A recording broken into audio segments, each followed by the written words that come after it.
Hi guys, it's Blackie. Okay, today we're going to talk about a new acquisition of mine, this 1860 Army. Now this is made by Uberti. And how I became aware of this gun, which now I've known about 1860s for years, I've probably owned 20 or 30 of them over my years. Mike Bellevue did an excellent video a year or so ago talking about the McCulloch Colt. Now for those of you not familiar with the history, I'll bring you up to it. The 1860 Army came about because they had created, when Colt had created the Dragoons, the Walker, and etc., and then he created the small pocket guns, which were the 49, etc., and he created in 1851 he had the Navy, which is not a misnomer. It wasn't just the Navy, the Army had this round as well, but it was referring to the scene on the cylinder, the Navy scene. But the Navy Colt had been such a success as a military sidearm that was carried on the belt. The Walker and the Dragoons was carried on a holster usually. Now yes, there were some individuals that would carry them in a holster, but it was predominantly thought of as a big war weapon, like we think of the big 50 caliber machine gun.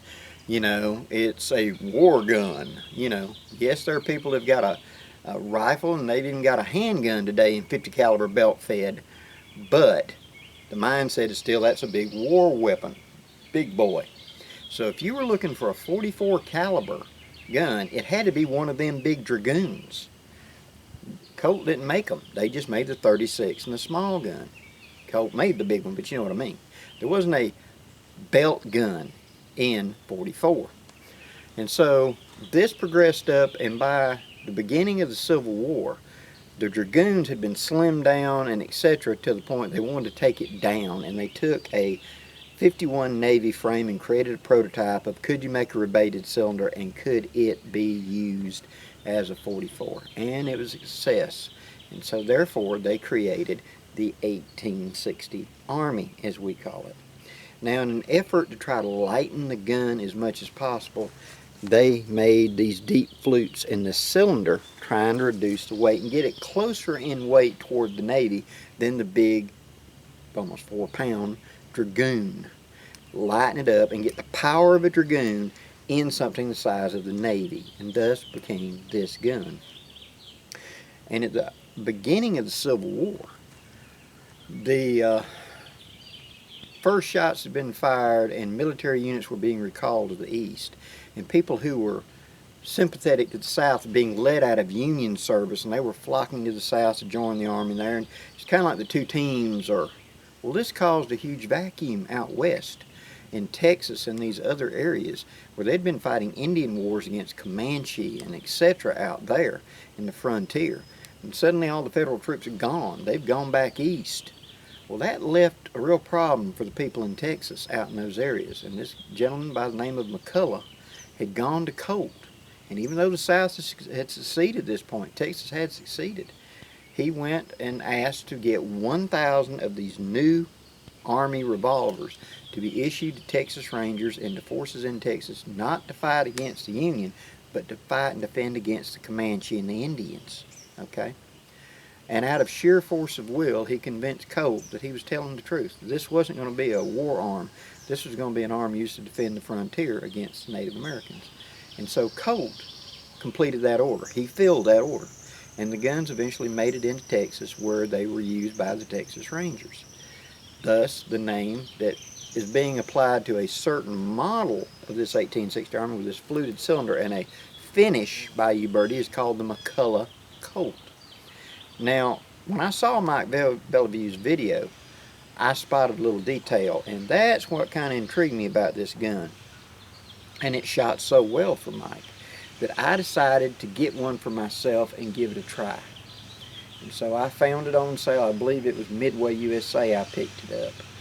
And what this is an 1860 Army early model. And this is a military type, and you can tell that because it's got the extra screw here, and the back of the shield has been cut for a shoulder stock to lock onto. And it's also got a little nub there in the grip. It's sometimes called a Marshall Colt, and it means it's for the military stock because some of the Dragoons were issued with a shoulder stock. And here's a picture of the 1860 with a shoulder stock.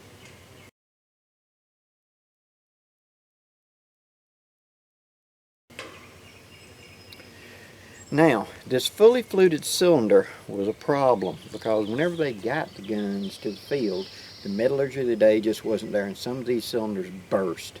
So they replaced it with a rebated cylinder, and that's the one we more commonly see today. So here's a picture of the common rebated cylinder on an 1860.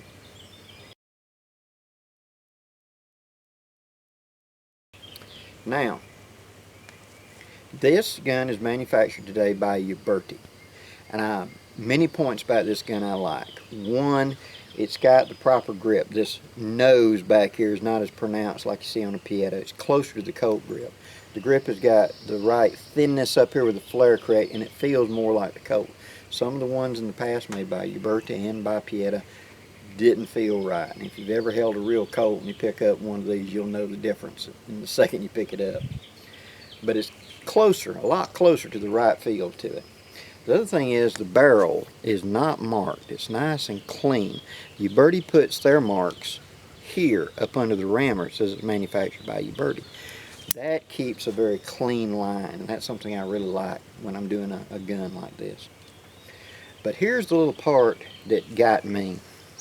Notice that muzzle. It's been crowned, it's been rebated down. That's a big indicator of accuracy. When I saw Mike Bellevue's, that's what stood out to me. It's like, that's a touch that you do when you're trying to get really good accuracy out of a cap and ball. And most of them come to the factory just flat off. There is no crowning up there. So that kind of intrigued me. And watching Mike do it with his, I wanted to get one of these. So,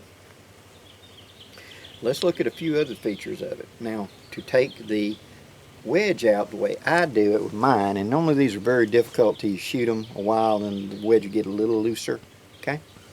The spring on the wedge right there comes up and locks the frame, and that keeps the wedge from coming out. So you take your thumbnail and you push down on that spring, and then you push, and out comes the wedge. And you pull the wedge all the way out, and it's going to almost come out, but that screw, which is in the proper position on this gun to keep this wedge captured, it won't just come out. You give it a little sideways wiggle, and you go click, and it pops out into that recess. Now the barrel comes off. Okay? Now let's start with the main action frame.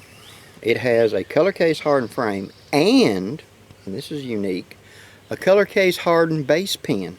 I haven't seen that on a replica before, but the whole base pin right there is color cased as well. The hammer is color cased. The trigger is blued, but all of this is color cased, which that's impressive to me. I normally don't see that. It's got a good heavy mainspring in it, which is what you want in the cap and ball revolver for solid ignition and to hold the hammer down and hold the pressure on those gases for back pressure coming out. Keeps the action cleaner and makes for better overall performance. Okay? Really like this. The small base pins here in the front that align the frame are good and solid. They're not loose in any way. Like that a lot. Now, let's look at the cylinder. It is a rebated cylinder. That means that the excess metal was taken out and the walls are thinner. Now you know this has got to be made out of more modern steel than the original and a lot better steels, or they wouldn't have issued it. But it's more than adequate, and it shoots very well. The ratchet is the same from gun to gun as far as all the Uberti. So you could get a regular rebated cylinder replaced it. You didn't have to get a fluted if you need an extra cylinder for cowboy action or whatever. A standard rebated will drop in, but this has just got the classic lines that I like. And then the barrel. The barrel has the color cased loading lever and rammer, and it has the standard barleycorn front sight. I like the fact that these are duller. They've changed the composition of them. Some of them in the great past were just bright yellow brass, and no, this has got a little bit more of the nickel stuff in it, and you can tell by looking at more of a bronze than it is an actual brass, and that does make a difference in accuracy because it doesn't reflect light as well, and so it's a better sight, okay, at least to my mind.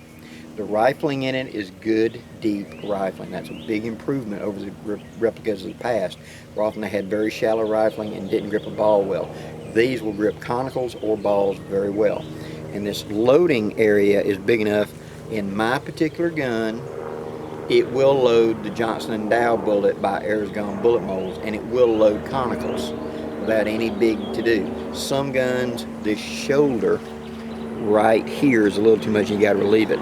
But on my gun, that's not a problem. It just loads straight in. So that makes a big advantage and gives me some load selection.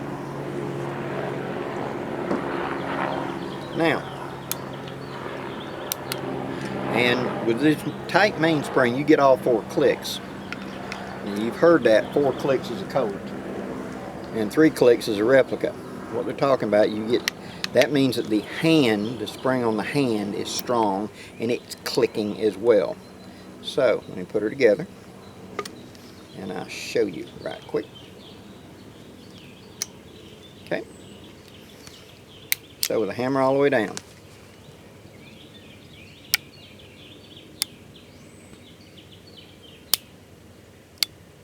Four clicks. Colt, C-O-L-T, 4 clicks. Very good crisp action. Trigger pull is about 3-4 pounds, which is just perfect. No creep or nothing. You stage up against it and it pops. That's what I want. I don't want a hair trigger. I want a trigger that I can hold and pull when I'm ready, because I hunt with that cap and ball handgun. Alright, let's go through the loading procedure right quick. Now, I have pre-lubed this barrel ahead of time, because to me that gives it the best accuracy. Just take a good wet patch and run up and down. I store it that way, I use it that way. And if I was in the field every couple of days, if I hadn't fired it, I'll rerun that patch to make sure my bore is good to go. Okay? We bring it to the half cock position. I'll be using my little carrier, one of my Oakshot Wonder Wads. Now, taking this, what we're going to do is, this is the powder, the ball, and the Wonder Wad. I take my thumb and I squeeze it just like that a couple times, and the Wonder Wad pops up. Now I take out the wad, stick it down here in my fingers. Now I squeeze the tube and up comes the ball, which is a 454 ball. Now I take and I pour the powder directly into my chamber, give the tube a little squeeze to make sure none's stuck in there. Give it a little tap, take that tube and transfer it to my pinky. Now roll it around in my hand, I take the wad, I put the wad in place. I rotate under the rammer. I just go down, and all I'm going to do is just start it so it's level across. I don't want it cocked. By using the rammer, I make sure it's even. Now, set the ball into the window, just like that. Rotate it under the rammer. Put it into position and seat it, just like that. And I have a mark on my rammer. And we are now loaded with the first round right there. Now let me load it 5 more times and we'll shoot it. Okay, let's see how well I can do on these gongs.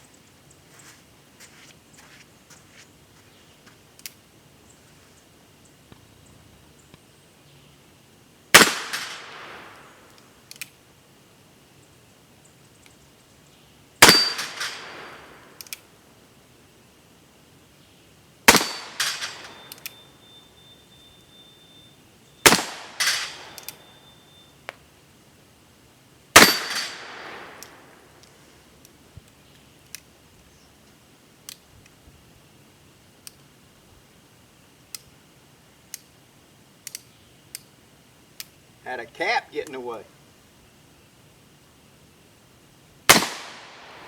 And I had to miss the last one.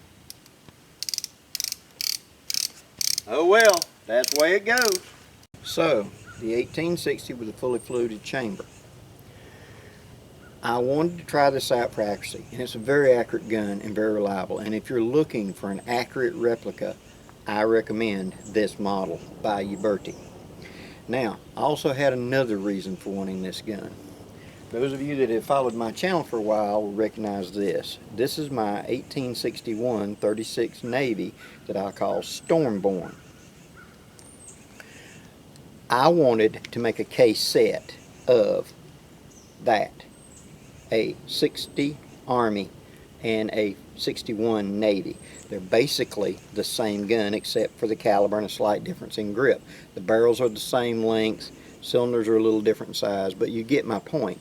It's a case set going together of which caliber do I want. And also on this line, several people have asked me, why did you name your gun Stormborn? Okay. It's sort of a family tradition, but what it means in this, in the past when I did gunsmithing, etc., I had a lot of guns over the years, you know. And there were a lot of like 1911s or 38 specials or Model 10 Smith & Wessons or 94 Winchesters came in and out of my life. And usually they were all good guns, but they'd be that, occasionally it'd have that one exception.